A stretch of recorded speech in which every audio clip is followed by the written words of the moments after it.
Give it just a couple more seconds to let people join. Thank you so much for being patient with us today. We had a few technical difficulties, so thank you for being, adaptable and, being able to join us today to talk about this topic. So I am pleased to introduce today's speaker, Megan Cito. She is a licensed clinical social worker here at Jefferson Center. And, today we're going to be talking about burnout. Burnout has really become a buzzword over the last several months. And odds are that you or someone you love is experiencing burnout to some extent. We're just dealing with so much, in our personal lives and our work lives. And for those of us that are parents, helping our kids as well, it can be a lot. And so today we're going to be talking about, what burnout is, and also some tips and tricks to, help prevent burnout, and also how to, recover from it and, be leading a more, successful and happy and thriving life. So before we get started, I do have a few housekeeping items to cover about the presentation. First of all, the webinar will be available on demand after the live session, and we'll email that out to you along with additional resources in the slide deck. I would also encourage you to visit our website at jcmh.org, where you'll find more information about how to get started if you're interested in talking with a therapist, as well as other blog posts and information about upcoming webinars on other mental health topics. Please keep your microphones muted and turn off your video during the presentation. You'll also want to change your Zoom view to speaker mode for the best viewing experience. And next, we'd love to hear from you during today's presentation. So if you have a question for our speaker, please feel free to send it through the chat at the bottom of your player. We'll be answering questions at the end of the session, and if we don't get to your question today, we'll make sure to follow up afterwards. And finally, we'd like to encourage you to follow us on our social networks and share the recording of this webinar and other information about Jefferson Center. So without further ado, Megan, I'll turn it over to you. Thank you so much. Let me get my screen all situated to get my presentation up. And thank you everyone again for your patience. I was just saying that technology is a love-hate relationship at this point. So we appreciate your patience with getting us situated. So yeah, like Julia said, we're gonna be talking about burnout today. I feel like it's an incredibly relevant topic now that we're almost close to the end of 2020 and everything that we've kind of been through leading up to this point. So the topic or the title is Identifying, Preventing, and Overcoming Burnout. So just quickly, I wanted to touch base about Jefferson Center as a whole. We are the community mental health center for Jefferson, Gilpin, and Clear Creek counties. We've been in the community for over 60 years now. And our mission is to inspire hope, improve lives, and strengthen our community by providing mental health and related solutions for individuals and families. And kind of along with that, we serve everyone from ages 0 to 100, any type of situation. We involve families, youth, veterans, and we offer all sorts of services between individual therapy, wellness classes, substance use treatment. We basically have something for any of the concerns that you might have. We most likely would have resources for you. So if you're needing anything, please reach out to us and we can kind of get you set up with some assistance. So what is burnout? So when I was putting together this presentation, I was looking online for some good definitions about burnout, and a lot of them were focusing more on work, which is relevant because burnout absolutely can happen with your professional life. But I really liked this definition I found from Psychology Today because it encompassed all of the areas of your life. So it says burnout is a state of emotional, mental, and often physical exhaustion brought on by prolonged or repeated stress. Though it's most often caused by problems at work, it can also appear in other areas of life, such as parenting, caretaking, or romantic relationships.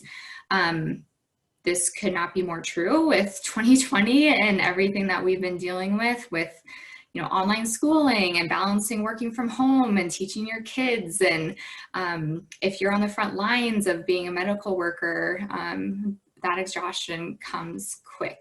And one thing I mentioned down here says, remembering that burnout is different than stress, being stressed, because obviously we've all experienced stress in our lives. But when we're stressed, actually a small amount of stress can be a positive thing. It keeps us motivated. It helps us to get things done. And we still have that level of caring when we're stressed. But the difference when we reach the level of being burnt out is us caring is just, it's no longer there.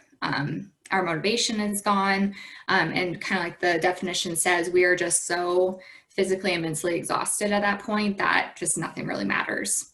So keep that in mind. So the difference between being stressed and burnt out. So some possible symptoms of being burnt out. And I feel like a lot of people, as I go through these, are gonna just be nodding along, because 2020, I think, has really collectively burnt us all out.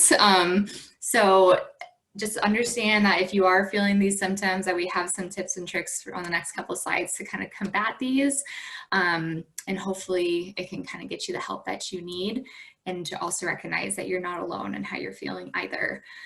So I broke these up into 3 different sections, one being physical and emotional symptoms, then cynicism, detachment symptoms, and then finally ineffectiveness / lack of accomplishment symptoms. And to kind of preface these as well, most of these will start out as kind of more mild symptoms that you might be feeling, and then they'll kind of escalate into more severe symptoms.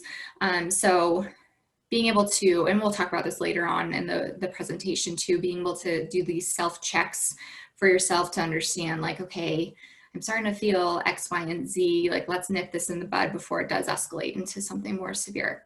But anyways, the physical and emotional symptoms that you might be feeling with burnout, chronic fatigue, insomnia, which is kind of frustrating because you're super tired, but then you're unable to sleep. So it's kind of like a snowball effect, and then it just kind of escalates. Forgetfulness, lack of attention, and kind of along those lines with forgetfulness and lack of attention, that can kind of look like, in a mild sense, like, oh, forgetting to write back somebody from an email that they sent. But then it can kind of escalate into just forgetting to do a project completely. And then you're scrambling to get it done, and more work is piling onto your plate. And then of course you just start to feel more and more burnt out and overwhelmed. Feelings of anxiety and depression, loss of appetite. A lot of people deal with the loss of appetite just because of the stress. And then physical symptoms. In many of my presentations, I talk about how when your mental health starts to suffer, it can come out in a physical way, especially if you're not willing to get it out in a healthy way, because you can push down emotions, you can stuff them down as much as you can, but eventually your body's going to react to the stress. So some physical symptoms that you might encounter are GI issues, some headaches, shortness of breath. Of course, you've heard of when people have anxiety attacks, they feel all those physical symptoms and they feel like they're having a heart attack, but in reality, it's their anxiety rearing its head. And then cynicism, detachment, loss of enjoyment, pessimism. You know, you could go from being a pretty optimistic person, the glass is half full type of person, and then slowly start to find yourself being a lot more cynical and pessimistic and just negative. Isolation, and kind of an example of isolation in the mild sense is, you know, you can start to, you know, occasionally ignore phone calls from friends, or shut your door if you're at your office to, you know, not engage with your colleagues. But then when it starts to increase in the severity, you can actually find yourself getting very angry towards anyone who tries or attempts to have any type of interaction with you. And you will go to far lengths to try and avoid any interaction. So keep an eye on that too. And then detachment. This could be just kind of feeling that disconnect from friends and family and the community as a whole, kind of losing your sense of purpose and just kind of thinking like, well, what's the point, sort of thing. So detachment's kind of a big one too. And then in the final category, with the ineffectiveness and lack of accomplishment, feelings of apathy and hopelessness. Apathy is basically feeling like, what's the point? Like nothing really. Depression, increased irritability, lack of productivity, and poor performance. So those are all different symptoms that you might be experiencing when you're feeling burnt out. And again, just understand that you're not alone in how you're feeling with these, because it's a very common feeling, especially this year. So the next question is, now what? Okay, I'm burnt out. Like, what do I do to help myself? So the first thing is identifying immediate changes that you can make. So I would recommend, it helps me at least, and it helps my clients to actually make like a list of different responsibilities that you have, both between your personal life and your work life. And really, it helps to give that visual of what your responsibilities are, and then being able to check off things that you can either reschedule for the time being, cancel, delegate to somebody else. And because I think a lot of times that when you look at everything that you have going on, especially on a concrete piece of paper, you say, whoa, I've been dealing with a lot and I've been trying to juggle so much. And one thing that goes along with that, because I know that with burnout, many times people focus on their professional life, but your personal life absolutely can make you burn out too. And it's a fine balance between keeping those social connections, because those are very important too, to kind of maintain your sanity basically, and to have those supports, but then also to recognize when you have overdone your social schedule, and kind of you can look at it and say, okay, I just need to cancel this event for now, or I just can't mentally take on doing lunch next week with, Susie. So really kind of figuring out what you can change immediately. And then talking to somebody you trust. So this is kind of, there's two positive parts to this. One, being able to talk to somebody you trust it's helping you to process all the stress that you've accumulated in your body between all your responsibilities and everything that you've been keeping up with. So one, that's a great positive step in the right direction, because you are allowing your body to help process all of that stress, rather than shoving it down, and then of course it coming out in those physical symptoms that we talked about before. Another positive is that if you're able to talk to somebody you trust and who kind of has a general idea of your life and what you're going through, they can actually help you figure out a plan for those immediate changes that you need to make. Because sometimes when you're burnt out, it can be very overwhelming to look at your schedule and look at all your responsibilities and try and figure out what you can change and what you can get rid of for the time being. So having that secondary perspective can be incredibly helpful. And then asking for help, whether that's via your partner, your spouse, a friend, a family member, or a colleague. If you recognize there's certain things that you need help with, then reaching out and asking, because more than likely they're going to be willing to help you out, because they care about you and they care about your well-being. And so whether that's just saying, okay, I need you to like make dinner tomorrow night, or can you start the laundry for me, or can you take on this work project or help me with it, whatever that might look like, and the help that you're needing. So the next one, taking back control. That kind of goes along with the immediate changes, or looking at the changes that you can make. So kind of looking at things and prioritizing what needs to be done, delegating tasks to others, and then focusing on, this is a big one, focusing on leaving work at work. This is more of for the work burnout piece, but a lot of people actually have like a ritual that they do to kind of indicate to their brain, like, okay, I'm leaving work everything that I've done for today and everything that needs to be done for tomorrow, I can't do anything about right now until tomorrow. So I'm going to leave it here and then go home and just have that separation. Some people blare music on the way home to kind of clear their mind. Some people actually change outfits to say, okay, I'm out of my work clothes. I'm in my comfy clothes, workout clothes, whatever that looks like, to indicate and trigger your brain to say, okay, no more work. And that really helps to have that balance between your work and your personal life too. And then as far as also one last piece about taking back control is having really firm boundaries and understanding what your needs are and sticking with those. But we'll talk about that in a little bit some more. So self-compassion and self-care. I feel that we are a lot harder on ourselves than we ever would be to anyone else in our exact situation.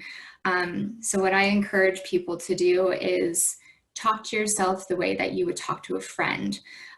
So if you had a friend come to you and they were telling you how burnt out they were, how just tired they were of work and, you know, online school and working from home and COVID and everything else, think about how you would react to them. More than likely, you would show them a lot of empathy, a lot of love and understanding, and a lot of compassion.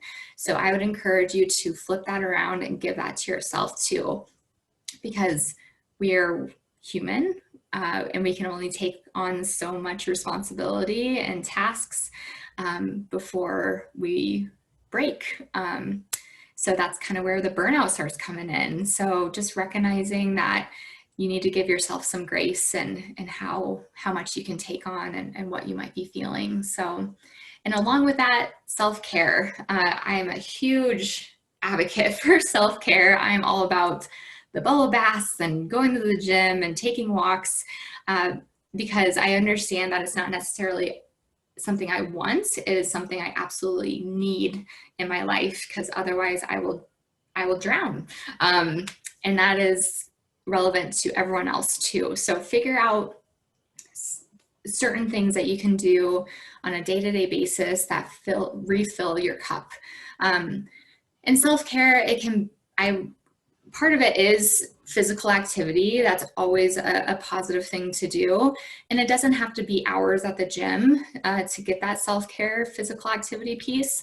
It could be 10 minutes outside going to a walk through your neighborhood because you're getting the sunshine, the fresh air, and really 10 to 20 minutes of physical activity has been shown to reap some really positive rewards for your body and your mind. And then gratitude, starting your day thinking about a few things that you're grateful for. So whether you're brushing your teeth or putting your makeup on, thinking about certain things that you're grateful for can completely shift your perspective for the rest of the day and have your mindset be a lot more positive throughout the day too. And even if you don't want to necessarily think about them, maybe write them down and have them on a Post-it note on your mirror, or put them on your radio in your car so you can see them when you're driving, just for those reminders to understand that there are things to be grateful for in this life, as hard as it can be at times. But the gratitude piece can absolutely help your shift in mindset. And if you're really struggling, especially if you're starting to feel that hopelessness, or even having thoughts about hurting yourself because of everything that you're going through, and you're feeling so overwhelmed that you feel like there's really no other option but to end your life, I would really encourage you to reach out for some professional help. Therapy can be so helpful in providing you with the tips and skills that you need to kind of get through the harder times, and just to provide you with that secondary support along with your friends and your family. Having that professional help can be beneficial. And I have caller crisis services in here. I'll talk about that resource at the end of the presentation, but just know that that's another resource for you too. So obviously managing burnout, most of the time we we recognize we're in burnout when we're in the middle of it, and you're like, oh, I'm having all these symptoms, so we're managing it. So how can we prevent it from getting to a level 10 crisis? Like I said before, setting boundaries is so important, not only for preventing burnout, but just within any aspect or issue in your life. Having boundaries and recognizing what you're willing to do and what you're not willing to do, and have those hard lines in the sand, can really help you to maintain a good schedule for yourself, understand when you're not willing to take on too much work projects or personal life, social events, whatever that might look like for you. For the boundaries, really think about what you're willing to take on and what you're not, because that can really help prevent the burnout. Again, self-care. I'm always going to mention this several times in my presentation because it's just so important. So I really hope that you can kind of look at what would be helpful for you. Just some more examples that people utilize for self-care would be like yoga and meditation, journaling, gardening, of course, the physical exercise, spending time with friends and family, but then again, that balance of not overdoing it with the socialization if it's too much for you too. Again, the gratitude, but mindfulness is so important. That is such a powerful practice that you can implement to really combat burnout. Mindfulness, I'm sure everyone knows what mindfulness is. It's kind of been a buzzword for the last couple of years, but it's really taking your mind and really focusing on the present moment and not looking ahead to the future, not thinking about the past, because thinking about the past can cause some it can cause some depression, but thinking about the future can cause anxiety. So mindfulness is really taking your mind and focusing on the present moment so you can see what's going on around you, and really not start to get overwhelmed with everything else that's to come. And then being aware of your burnout symptoms so you can intervene early. So that's where it's so important to have those self-check-ins every once in a while to say, ooh, okay, I just ignored 2 phone calls from my mom. Like, okay, am I starting to isolate? Is that what's going on? Or is there another reason? So kind of focus on what symptoms kind of stood out to you the most, of saying like, oh, okay, I feel that. And think about some of the more milder symptoms that could come along with that, and be ready to intervene when you feel those mild symptoms so they don't become severe. So because burnout's kind of a heavy topic, and I'm sure a lot of us are feeling burnt out at this point in the year, I figured what's better than some cute baby animals to look at to end the presentation, because sometimes we just need to look at cute baby animals to smile a bit. So hopefully that brought some joy. I don't know if there's any questions, and what I can do really quick is talk about the crisis services that are available, and then we can talk about questions if there's any. Like I mentioned before, if you are struggling, seeking out professional help is such a great option in getting that professional assistance. The Colorado Crisis Services is an amazing resource. It's available to anyone in the state of Colorado. They are available 24/7, 365, and it's a completely free resource. You can call in, you can chat online, and you can text. And there's also various walk-in centers that you can go meet face-to-face with a clinician if you're just really needing that extra support. If you're just having a hard day and just need to talk to a clinician, they would be available to you anytime, day or night. So, oh, and just really quick about Jefferson Center Speakers Bureau, that's the group that I'm a part of that puts on these presentations.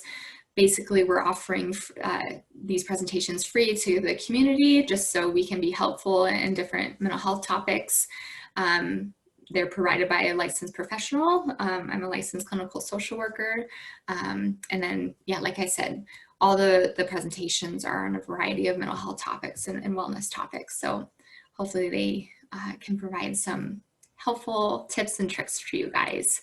And then, of course, all these options to get involved with Jefferson Center, and you can learn more about that at that website too. And there's my contact information if you guys have any questions or you want to follow up with anything too. And we will see if there's any questions. Great, thank you, Megan. We do have a couple of questions. The first one is, the first one is from somebody who's asking. They said, I definitely am identifying with a lot of these, a lot of the signs of burnout. Yeah. And I know that I should be doing, I know that there's things that I could be doing to feel better, but part of the problem is that I'm just so tired that I don't have the energy to do the things to make me feel better. Do you have any advice on how to break that cycle? Yeah, that's a great question. And a lot of people feel that way. They get into this cycle of, okay, I know I need help, but then I'm too tired to get the help, and then I'm going to feel worse. And so it just goes on and on. One thing I would recommend is just trying to do one thing. Just set your mind to one goal, and it doesn't have to be a big goal. It could be something for 5 minutes, 1 minute. So even the gratitude piece, you don't have to do anything with that. You can just mentally think about things that you're grateful for. And then slowly you can start building up those goals each day to kind of increase the assistance that you need. One thing that I recommend to clients is like almost scheduling things for themselves. Like it sounds silly, but like scheduling a phone call with a friend, like, okay, 2 o'clock tomorrow, I'm going to call Susie, because then with scheduling things, it almost holds you more accountable to follow through with them. And it doesn't have to be an interaction with another person. It could be like, okay, tomorrow at 2 o'clock, I'm going to go for a walk around the block with myself, or tomorrow at 2, I'm going to write down 3 things I'm grateful for, rather than just think them. So just slowly increasing those goals and then writing them down. I think that really helps to stimulate that motivation that you're needing. And if you find that's not working, and if you find that you're like really struggling to like find any type of motivation for anything, that you might want to check in and see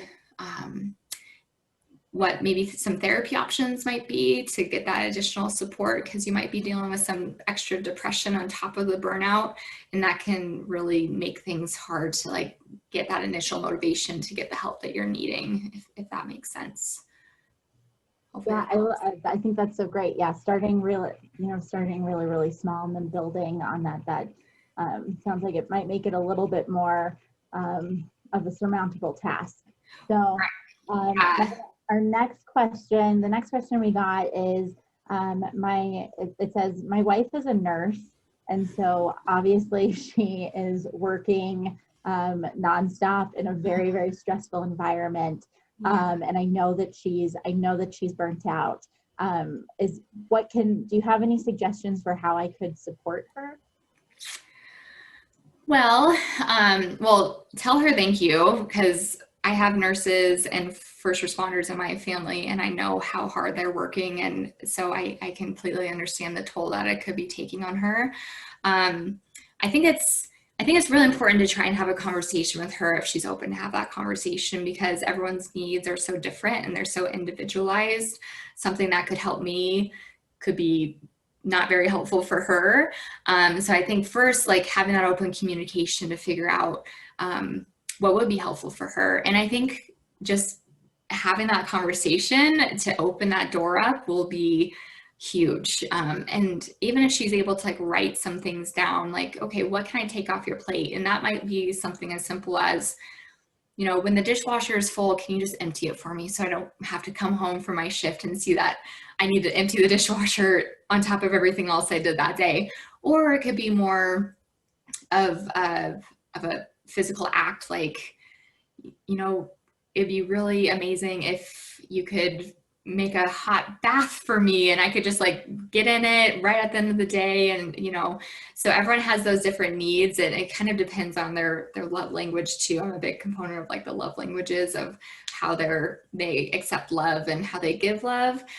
So it kind of depends on what she would find most helpful. So I think, yes, having that conversation first to figure out what would be the most helpful, and hopefully she'll be open to it and recognize like, oh, okay, maybe I do need some more help. And even maybe even showing her like some of the symptoms of burnout and say, hey, like, are you feeling any of these? Like, I'm just like wanting to touch base with you.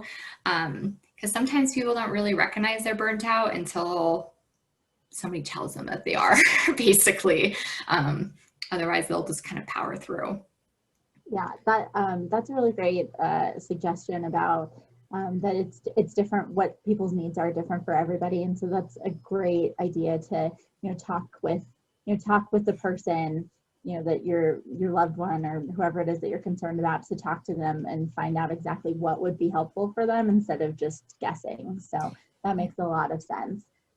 You kind of answered this one a little bit, but I did want to touch back to it. This person asked, they said, I've been feeling burnt out pretty much for the past 7 months, and I'm worried because there's no end in sight. And, I try and do things and I get a little bit better for a while, but then I fall back into the cycle.